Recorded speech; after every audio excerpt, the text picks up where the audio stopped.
Okay, you're all set. All right, call the meeting to order. You have the roll call all taken care of, I presume, at this point, for the minutes. Okay, first order of business is to review the minutes of the last meeting. I think you all have a copy. Are there any additions, corrections, or any discussion? Make a motion to approve the minutes. Do you have a second? Second. All in favor? Aye.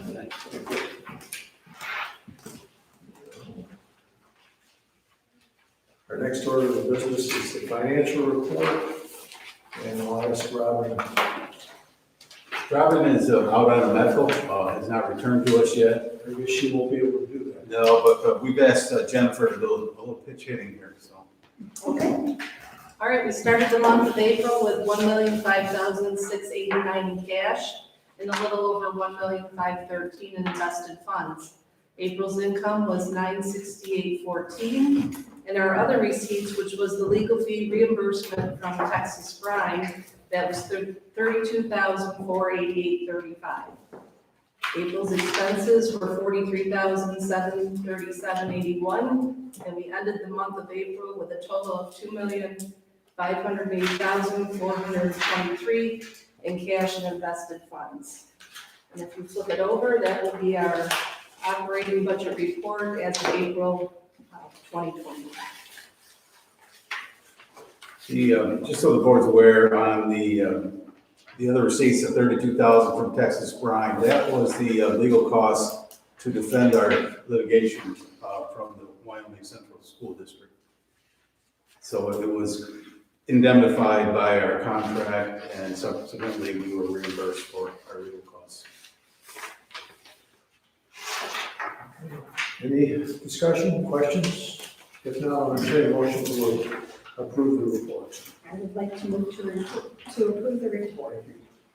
Second. All in favor? Aye. Next order of business is item 3A. Request from Drasco Manufacturing.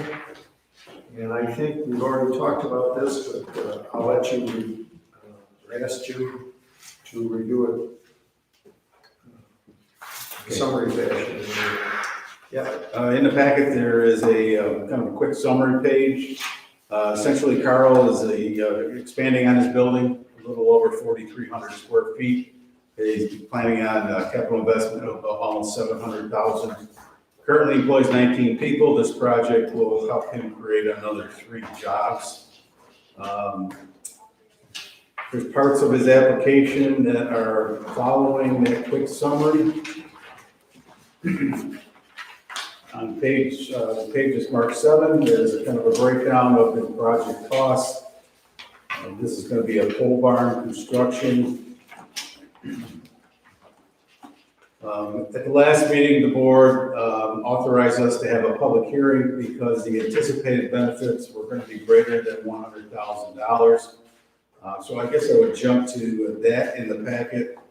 You'll see that there was a notice of public hearing that we provided our legal copy to our official paper, which is the Batavia Daily. The hearing ran on May 5th. It was a Zoom meeting. The only people in attendance were Robin and myself. You guys do a lot of public hearings, you know, Jim? Yeah, we have good communication, so it's good. So there's really not much to comment from the public to share with the board, other than we did comply with the public hearing requirement. The next section is really just kind of a summary of what the cost-benefit analysis is of the project. So really, we're looking at, over the period of 10 years, a property tax savings of $93,000, sales tax exemption savings $23,000, and then a mortgage recording tax exemption of $6,000. In your packet is a resolution that summarizes the project and the intent on behalf of the IDA board should you decide to approve this project. Also attached to that is the environmental assessment form. a short form with the neg deck attached to it as well. So we have a completed application, a completed secret process. And so I think the board members should have all the information they need to make a decision on this project.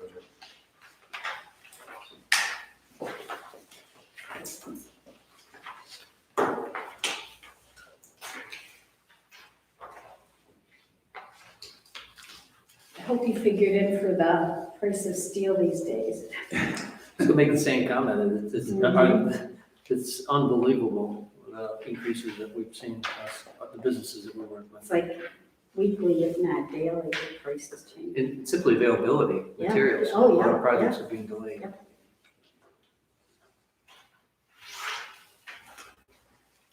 Any other comments or questions? Everybody had enough time to consider this? All right, I'll entertain a motion to adopt the resolution as submitted. Do I have a second?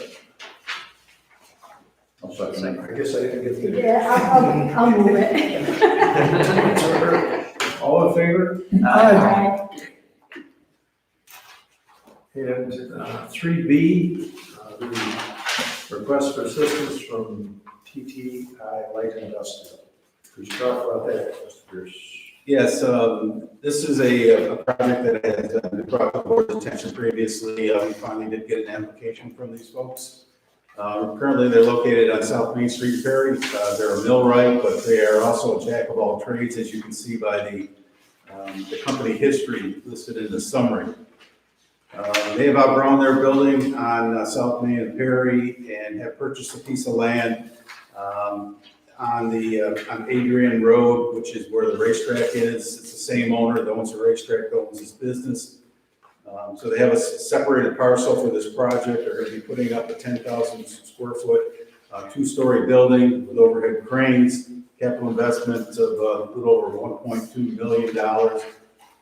You can see their employment impacts. They have 3 full-time people now, and they have 56 part-time people because they do a lot of contract work for manufacturers, going into facilities, assembling things, taking things apart, fabrication, you name it. So they're anticipating the full-time equivalents to go to 6 because of this project, or 6 new ones, I should say, and 30 more part-time positions over the next 3 years. There's a breakdown of the project costs found on page 7. Building construction, $857,000. So essentially, the building with all the furnishings is like 1.2, and then there's some miscellaneous costs that are not subject to sales tax that are also listed in that breakdown. The proposed cost benefit analysis is estimated for this project to be on the property taxes for a 10-year pilot, $225,000, a sales tax exemption of almost $50,000, and then a mortgage recording tax exemption of $16,000. There are still some local approvals that need to be worked through, including the neg deck for the seeker, which has not been provided yet. So the purpose of bringing this to the board today was simply to get authorization for a public hearing, since the incentives are going to be raised to $100,000.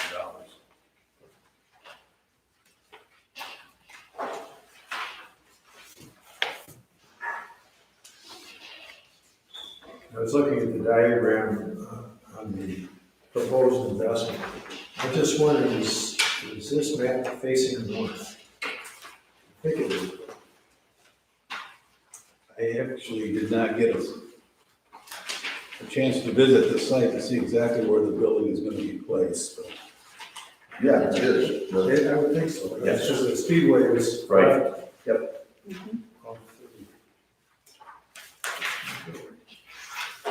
All right, do I have a motion to authorize a public hearing to consider the application of TTI Light Industrial LLC? Second. I'll second that. Okay, all in favor? Aye. Okay, and Jim, can you give us your report? yes, thank you. Still working with a developer from Rochester that wants to convert the coveted acres Church Camp and Pike to campgrounds. They are working with the Bank of Castile on securing their financing. They will also be coming to the BAC for some gap financing, and will be looking for an IDA assistance as well. I don't have an application in hand from them, but they are still moving forward with the project. Jim, is this the Covenant Acres property? Yeah, on Elbro Road. Yeah. It's a nice spot. Yeah, beautiful back there. Yes. I did visit that one, but it was during a snowstorm. It wasn't as much fun. You go in the summer sometime. It's really nice. How big is that back there? They got 20 or more acres of it. Oh, Yeah. yeah, there's, Quite a bit, I know it's big. there's a nice little lake back there. Yeah. It's gorgeous. Does that feed the trout stream? I think it feeds to the square step out of the square. I would imagine if it feeds out of there. Mhm. Yeah. Let's go right there, so. So I also met with the owners of Colesville Boat Livery, which is Marshall Kelly and Matt Courtright. I think I talked to the board at one of my previous meetings about them converting that area, which is really kind of run down, into a more upgraded facility that can be part of it used for a campground, a picnic area. They want to do an Airbnb type of a facility there. They want to do some watercraft rentals and create some miniature cabins for overnight lodging as well. It'll be a good tourism destination project once they get everything together. I met with them to see where their costs are. They're in the neighborhood of $300,000, which will make it net out some benefit if they want to go through the IDA. So I just kind of like to flush that out before everybody goes through all the paperwork. So they are going to be moving forward. They did ask for an application on that. Just down where the inlet is? Yeah. Is that on that north end of the On lake? Nice. And they got permission actually to dredge their own channel there, so Yeah. that's cleaned out, and they'll have access to the lakes. Oh, so it's not the old restaurant there, the boat livery restaurant? No, that one is owned by a different owner on the other end of the lake. Yeah. We did have it's Krabby Bill's Boatyard now. Okay, is it open again? They're reopening it, putting some money into it. The restaurant, there's a sign on it that says coming soon. I don't know who that is. We'll see. We did talk to them about possibly IDA, but there just wasn't, it was too much of a retail component on what they're doing. They would not qualify. So.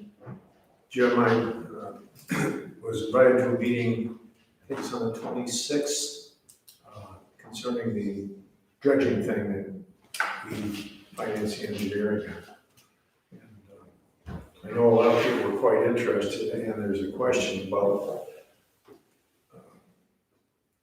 the west side, whether the dredging would go up and open up the inlet. And I think that's one of the major issues.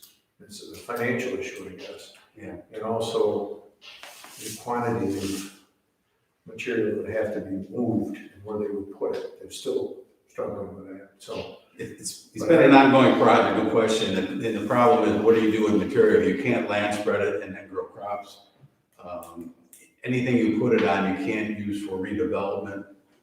So one of the options that the committee's been working on is trying to put some sort of a barrier back in on the wasteland, or where the wildlife area that's owned by the DEC themselves. But I think the problem is that they don't think they'd be allowed to put as much in there as would be required. That's the latest chapter I heard from Steve Perkins. Right on all fronts. Yeah, I was over on site with him, a week ago last Friday, Okay. and we walked the whole site, and, yeah, so he's checking out all the funding streams and. I was unaware that they had this deal where they could open the outlet so they could at least get a small boat out, Mhm, or inlet, I should say. yeah. There has been some discussion over the last few years that this project has been going, that they want to raise up and put a bigger bridge in there on Walker Road, so you can get some Right. small crafts down there. And that's something where, Todd Gadd with our highway department was involved in that too. Yeah. So it should be a good meeting on the 26th, I think.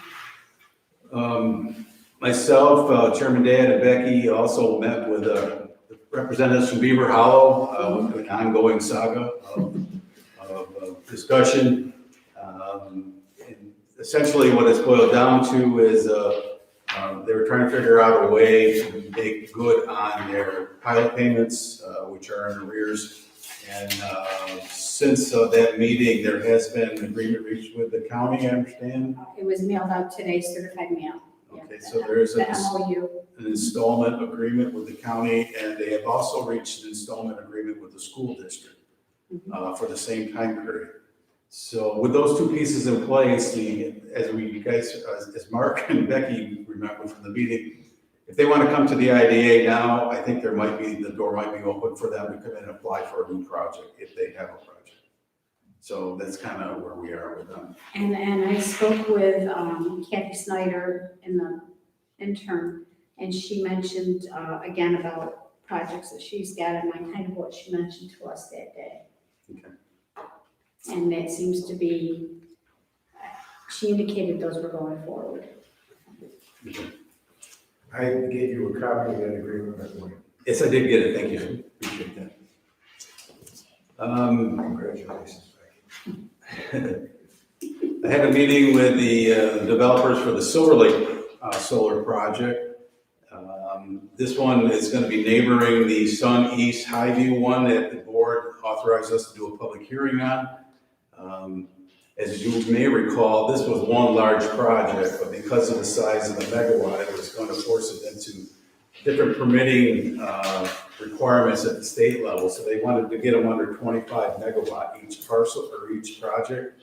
So they sold half of it to Sun East Highview. And then this other half they kept for themselves to move forward with. It's going to be a 24.9 megawatt facility in the town of Castile. It'll be all on one landowner's property. And currently they're working with NICEAG on the interconnection agreements that they need to have in place. And they are also working on an application for the IDA. So that one will be coming down the pike as well. Speaking of the Sun East Highview project, you did authorize us to do that public hearing. We have not done that hearing yet because there still needs to be some work done locally with the permitting. They do not have in place yet a community host agreement, which will help us identify the numbers for the pilot that we have to share during the public hearing. So that's still on hold. And the last project I wanted to touch base on is Great Lakes Cheese. I'm sure you have all read the saga of the Great Lakes Cheese project and saw news reports about it. A couple weeks ago, my phone rang, and it was one of the vice presidents from Great Lakes Cheese. And he says, I'm sure you've been following what's been going on. We would like to bring this plant to Arcade. What can you do to help us out? And I said, well, they needed 100 acres. They needed some significant infrastructure for the project. I said, well, we have 28 acres. I said, the first thing we need to do is identify 100 acres that'll work. So as some of the locals know, the neighboring property is owned by a farmer where the IDA has 28 acres. I've approached him in the past about selling some land. It's never gone very well. The first meeting I met with him on a Saturday, and I said, what do you think? I said, you don't have to give up all 400 acres, just give up 75 acres. And then I said, talk to your family about it. I said, the companies are coming in next week. They want to do some site visits. I said, it's not going to hurt you just to sit down and talk, and I tried my best. So he wouldn't give me an answer that day. So I went back on Monday after that Saturday with a concept drawing of here's the building layout that the company provided me. This is where it would be located. And I thought that would be a little sales pitch that would show him that he still has the majority of his land that he can still farm for crops and the 50 beef cattle that he raises. But before I got there on Monday, the Buffalo News ran that article about the project in Allegheny County where they were trying to take the farmer's property by eminent domain. And that killed it right on the spot. Well, that's ridiculous. So the other thing was, it did come up short on infrastructure. People ask, how come we don't have a cheese plant here? Arcade was best suited of all our municipalities for a project, a big, larger project, than any of the other ones in terms of capacity, low-cost power, all the things that companies are looking for. there was gonna be enough power there, but a new substation would have had been built. There was sufficient wastewater for the hydraulics part of the waste treatment, but not enough for the solids. A new sewer line with a larger capacity would have had to be installed from the site all the way to the facility. And the water capacity for the fire suppression was inadequate. It would not have been, wouldn't have met their needs. And a new backup water well would have had to been drilled as well. So we were just short on those few things, but Jim, you know, you and I had this meeting years ago with upstate Niagara. Yep, same thing. Same thing, same problem. I find it hard to believe that Allegheny County has that type of infrastructure there, because I know the area pretty well. Yeah. And there's no way they have Belmont's a nice town, but it's not Arcade. I agree. And I can't believe that they have a wastewater treatment plant that can handle that, so. There's another large issue with that upstate, or the dairy supply is not in Allegheny County. It's in Wyoming County. And they may say, well, it's only a small, that's a huge difference. Having been involved in building 100-load plants in my past, we went to Michigan and it was hard to find, the particular manufacturer was concerned that they didn't have enough milk supply there. It's now the 7th largest dairy state in the country. And these large plants want single truckload quantities. They don't want the smaller farms. That's no disrespect to smaller farms. That's what we got here. Allegheny County, what, 2 large farms down there? Maybe. And now, but you come up here, well, I could give you 10 farms that could supply that plant. Sure. One of the reasons he gave, why he told me Arcade, was they wanted to stay in the milk shed where they're sourcing their milk. And the second reason is there's 230 people that work at that plant they think they could retain by just coming to Arcade. Oh, it's close, yeah. I'm surprised, I guess I am and I'm not, but, you know, 17 or 86 runs right by the parcel that they're looking at, you know, and that's a big thing, you know. You know, we've had a conversation for years, I wish 400 was extended at least to Yorkshire, you know. Mm-hmm. And the original plan was it was supposed to connect with 17 down in, you know, Ishaway. So, you know, it's a big part of the economic development scene, you know. Is this project, I mean, is the Arcade off the table or is it still on the It table? is off the table. Too bad. The infrastructure things aren't closed because, you know, if the company's willing to make some investments along with the village on that, I think that could be resolved. They have to be going to make an investment if they're Belmont. Yeah, they're gonna There's do no it no way matter that what. Belmont has No, there's anything remotely. There's one guy down there, and we know who it is, but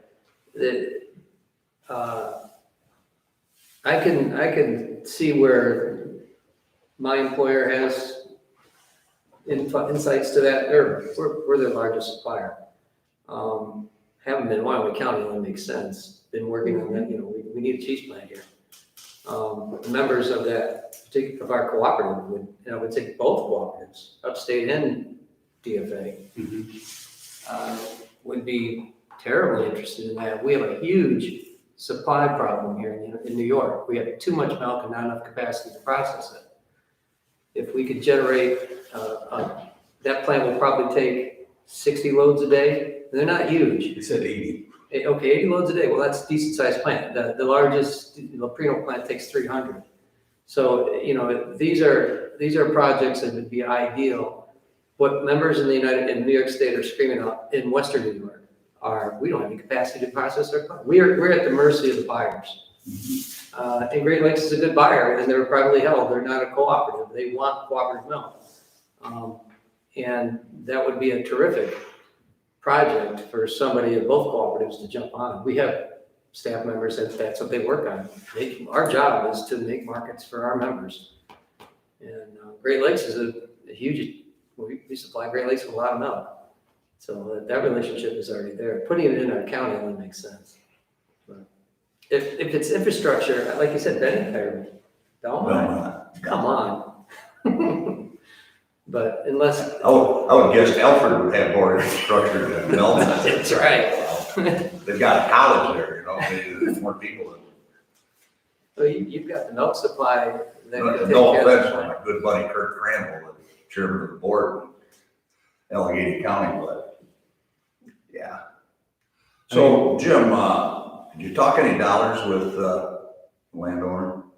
Yeah, the landowner did ask, what they would be willing to pay, and I did ask the company.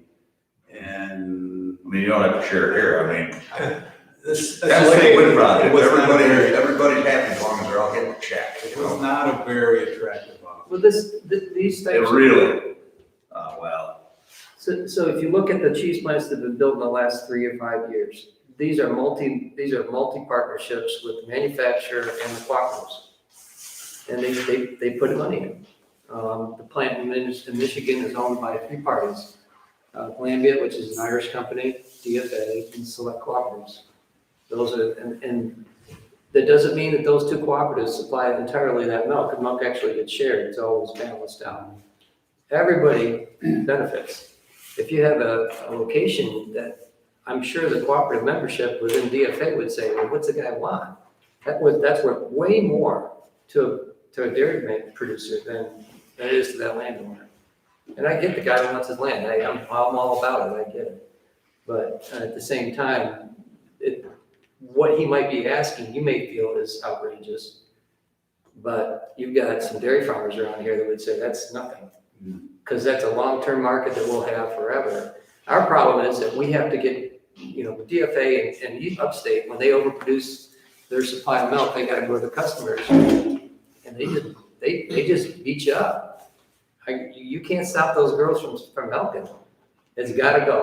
And they just discount the price until you get it, or you dump it. That's your choice. You don't have any place to go. And building a plant in the state of New York is far from easy. And, Second one is, that's a real challenge too. but the milk is here. The milk is in Wyoming County and in Genesee County. It's not in Allegheny County. Well, the company's next stop was gonna be Genesee County. Well, that's always their fallback.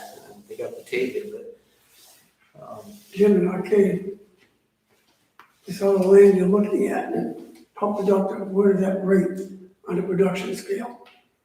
It's a hayfield. Doug knows the land better than anybody. Joe, it's rolling, but, I mean, rough estimate, would run, what are you talking, like, would it be rated 3 to 4 questionable potato land? Joe, it's just like every farm in the county. The flat land is all gravel, best ground you can find. Then it starts going uphill. And you know why there's all the topsoil is down on the gravel ground? Because it all washed off the top of the hill. Keep it coming. Yeah, Well, why I asked you, because these big guys, like today, I mean, you're former farmers here, these guys are looking to even keep on getting bigger. And I'm wondering why. this farm is located in the middle of the village. Why CSS hasn't went in there. He says, It's how not come good land. you guys are always It's coming not good after land. the farmer's Yes, I know. land? I they said, passed well, on a lot of land. you're right in the middle of the village and you have access to all the infrastructure these companies need. That's why they're calling. And, but on the other hand, there's a price that's associated with it. If they come in and lowball him on the price, he doesn't have to let it go. And it's the last area in the town and village of our, well, in the village at least, for development. Great Lakes may think they're going at it alone, but the co-ops don't have to have equity into the business. They just want to supply it. And that's worth something to them. And members, we've got deals out there that members get assignments on their check to build plants. That's how you make markets for members. You invest in the business. And then in turn, the cooperative makes a profit somewhere down the road. They pay it back in patronage or a dividend. And it's an investment. That's what the cooperative model is about. The leverage that we can provide is that there's 2,000 members in the Northeast area. All the milk is made in the Western New York. It's not made, there's some in Seneca, and then there's some up far north, but most of the milk in New York State is made in Western New The York. big guys are right here. Right here. So all these shortcomings of the infrastructure, I shared with the developer from Great Lakes, and I said, what are your thoughts about this? He says, how long is it gonna take to get it done? And so it wasn't a showstopper. No. Telling him that we didn't have, couldn't meet all. What Great Lakes is looking for is If single you're going to truck. Belmont, how long is it gonna take to get it done down there? I don't care, I mean, So the biggest challenge of the dairy industry, some of the biggest challenge is haulers. They don't like going 100 miles. no, there's no money in it. There's no money in it. They want to go 30 miles twice Yep. in a day. Yeah. And they want to go back to the same farm. Go to Broughton's, go to Lamb's, go to, and I'm not trying to go to Dan's place, go to all these places. I'm not trying to put down small farms, but a truck driver doesn't want to stop 5 times to get a half a load of milk. Right. And that's what they do in Allegheny County. That's why that plant doesn't work down there. It's too expensive to operate. It's not efficient. The big cheese plants built around the country are taking single truckloads from same farms and they're dumping and going back. And they make their money out of processing, block and barrel cheese and extracting the whey and selling it for profit. And it's about volume and efficiency like anything in business. But to say Belmont, no disrespect to our friends in the Allegheny County. I don't, but I know they don't have the infrastructure to be. And there'd be dairy farmers that would be excited about investing in a plant in Wyoming County. And I can tell you, I worked for Pioneer Transport for 11 years, driving local delivery. And I've been in the back door of every business in Western New York. And I know there isn't a water treatment plant down there like Arcade has. I know it. If there's anything we can surface, you can tell Inland Lakes wants to be in Wyoming County because that's where the milk is. Right. Or at least in the Wyoming Genesee County region, When Cuba cheese was Cuba cheese, all those small farms worked That's right. because that was a niche type of operation. Correct. Now you're talking Mhm. a national company. And then you go down to, where was that polyo plant? Campbell. Campbell, Savona. We looked at that plant. It just didn't work. And we passed on it and Upstate lot. Upstate bought it. They're making it work. They're making it work, but they got the crap, all that crap business went up north, up to Malone, but Loudon. Mhm. And that plant is not full. It needs to be full. They can't fill it because they don't have the milk to do it efficiently. I would, Mayor's are trucking milk into Campbell Mhm. all the time. Mhm. They're trucking to Williamsport Yeah, as well. I would think that it would be worth it. I mean, you've got nothing to lose by setting up a meeting and, and having, I can tell you that the chief operating officer, DFA in the Northeast area is a guy named Brad Keating. His biggest challenge is trying to get more of his member milk into plants that we have a contract with. The plants will buy milk on contract. They may need 10 loads a week. In this case, it'd be a lot more, 10 loads a week. Well, they always need more because they always know the dairy producers will overproduce the market. And they go and discount that price and they bring it in cheaper. And the co-ops end up balancing that plant for them when they don't need it. They don't work 24/7. And we send it to our balancing plants down in Pennsylvania to balance it out. But the infrastructure is here. It's not in Allegheny County. And They've got a nice road running through the middle of it, an interstate. yeah, I did call when the company reached out, I have an ethical responsibility to call my counterpart in Allegheny County, say, what's going on with this thing? And then he told me the whole story about them and the domain and all this other stuff, and that never works. No. Nowadays, with social media especially, because it is too easy for him to develop a real following of people, and the company got a black eye out of it. that's too bad. They're a huge buyer of milk in this country, in this state, and they need to stay here. Or you scare them off. There's other states that want them. Well, I still say money talks. They need to talk to the landowner in Arcade. You won't believe how hard I tried to get that. Well, I'm sure you did, but I know him, as well as you do, Jim, and he's. Have you reached out to Upstate or DFA at all? No. I can help you with DFA. Heck, in the Upstate, Doug, you can help them. Oh, we got Stan Klein, director. Director, yeah, he's right there. Said, anybody talk to the rest of the family about? I don't know his siblings, but I said, why don't you talk to me, because I said, well, this property was left by your mom to the kids as an estate, right? And he says, yeah. I said, well, why don't you talk to your other siblings about this? You think I'm hard to deal with? He said, wait till you deal with them. Yeah, so when they see the money that comes in, they might change their tune, but it's worth more than what they're doing raising cattle on it. He said, what am I gonna do? I'm 62 years old and I'm not ready to retire yet. And I'll teach them how to fish. Particularly now, You wouldn't put potatoes there. I don't know the land. I don't know, Joe, Doug. it's across from Martin Brothers Chevrolet. It's not flat. It does, the land, the pressure on land prices is gonna continue. That is never gonna stop. So, whether it's, some of these potato guys or large dairies are gonna need it for CAFO, so. Careful what you say about those potatoes. Sure, I mean, that one's sitting next to you. they're all right. They're all right. So why? Well, the deal with CSS is that they want 3-year rotations. There's just not enough land in the county to do that. So they stretch out and they try to find, and that's being driven by their customers, by Frito-Lay. So I'm gonna reach back out to the company based on our discussion and see where things are. And, I mean, if it's not a dead deal, then I'll take Tom up on his offer to get us connected with us. yeah, I mean Brad will be. His youngest sister goes to church at East Arcade. I know her.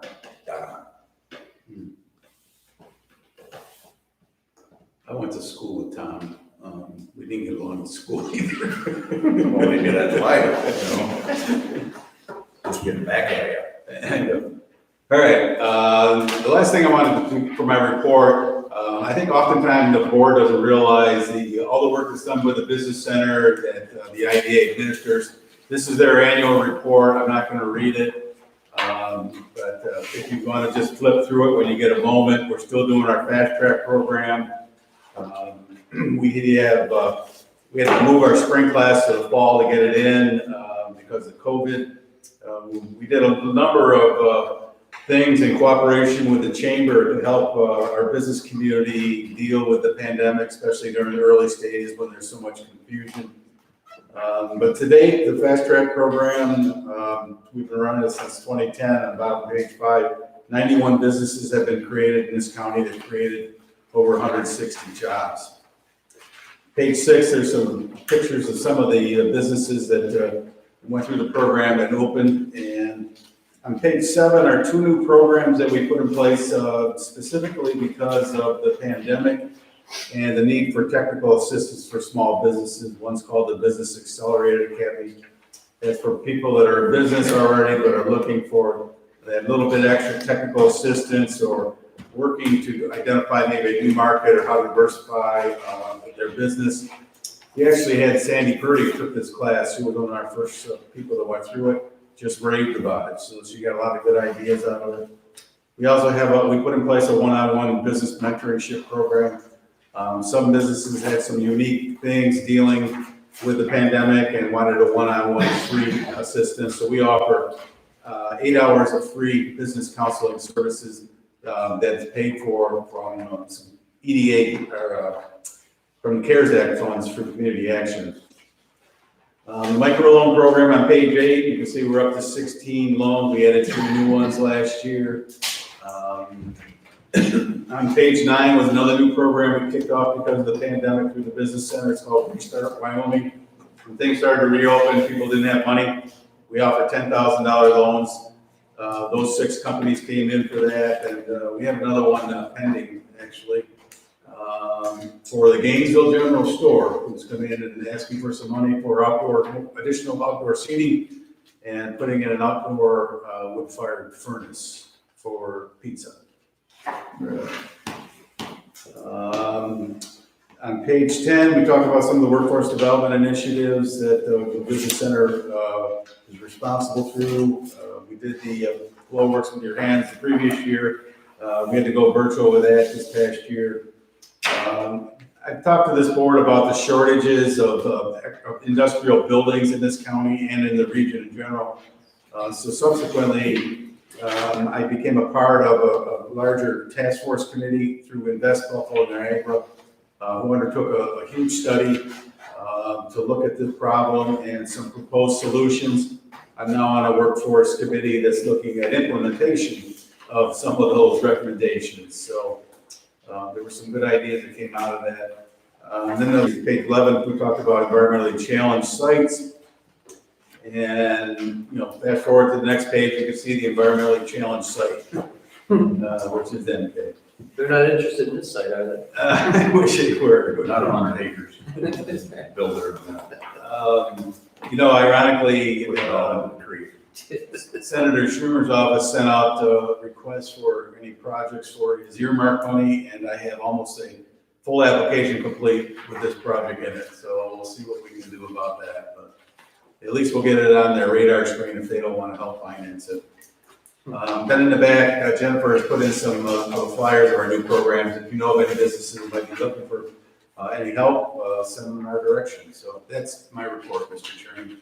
Thank you. Is there any other business? All right. The next meeting is scheduled for June 10th at 2:30. Do I have a motion to adjourn? Second. All in favor? Aye.